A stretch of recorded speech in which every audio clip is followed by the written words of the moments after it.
नमस्कार. डॉक्टर शोभा अरुण उंचेगावकर, औरंगाबाद. बलराम शक्ती सामर्थ्य.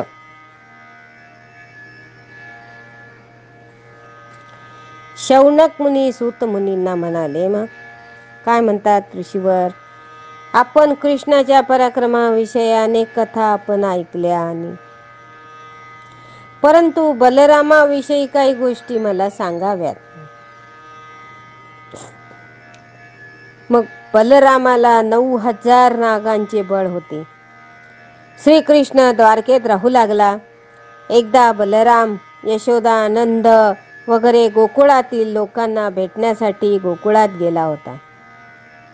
त्यावेळी यमुनेचा ओघ गोकुळापासून बराच लांबून वाहत होता. तो ओघ गावासंनिध आणण्याविषयी लोकांनी बलरामास विनंती केली.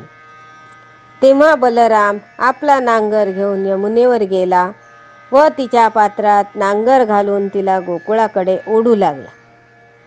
तेव्हा यमुना अत्यंत कासावीस झाली व ती प्रत्यक्ष बलरामापुढे हात जोडून बलरामांना म्हणाली, हे शक्तिसागरा, हे अष्टमावतारा, माझी अशी अवहेलना करू नकोस. मी गंगेला मिळून पूर्वसागराला मिळण्यासाठी जात आहे. मला तू सोडून दे. यमुनेची विनंती ऐकून बलरामाला तिची दया आली व त्याने तिला सोडून दिले. परंतु गोकुळाजवळ अद्यापही या गोष्टीची खूण आहे.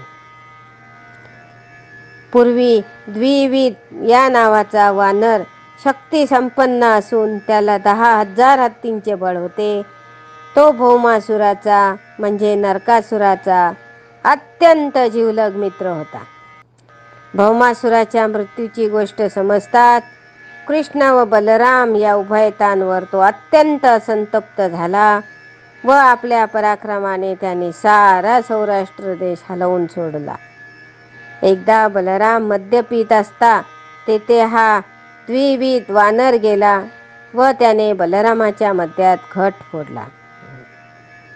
त्यावेळी बलरामाने त्या द्विविद वानराला धरून क्षणार्धात ठार केले. जय श्रीकृष्ण.